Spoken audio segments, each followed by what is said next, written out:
গাছপালাটা ছাদে গাছটা ওপরটা দেখো, তারপর আমার এই এই কাপটার উপরে ফোকাস করবো। তাছাড়া এই কাপটার চেয়ে সাদা কাপটার ফোকাসটাই বেশি।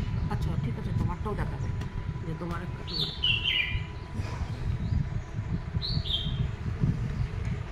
সকাল সকাল কিছুক্ষণ এক্সারসাইজ আর হাঁটাচলা করলাম, খুব বেশিক্ষণ তো হয় না, 7টার মধ্যেই আবার নিচে চলে যেতে হবে। তাই এখানে একটুখানি সকালবেলায় এক্সারসাইজ আর হাঁটাচলা করার পরে একটু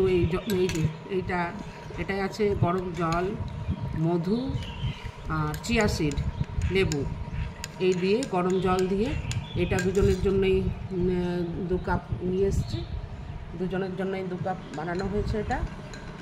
এটা খাওয়ার পরে আবার তুলসী পাতার লিকার টি, তুলসী পাতা আর চা পাতা দিয়ে গরম জলে খালি ফোটানো হয়। কোনো দিন একটু আদা, কোনো দিন একটু কিছু দিয়ে দিই। তো ওটাও নিয়ে চলে এসেছি ছাদে, বারবার তো ওঠা নামা যায় না, ওই জন্য ছাদে একবারে ওটা নিয়ে এসে রেখেছি। এইভাবে সকালে আমাদের শুরু দিনচর্চা। এগুলো তো শেয়ার করা হয় না, তবে আজকে ইচ্ছে হলো একটু, তাই সবার সঙ্গে শেয়ার করলাম যে এটা আমাদের প্রথম এক্সারসাইজের পরে এইগুলো খেতে হয়। খেয়ে নিই, তারপরে 7টার সময় আমার কাজের লোকরা চলে আসবে, সেই সময় আবার ওদের সাথে থাকতে হবে।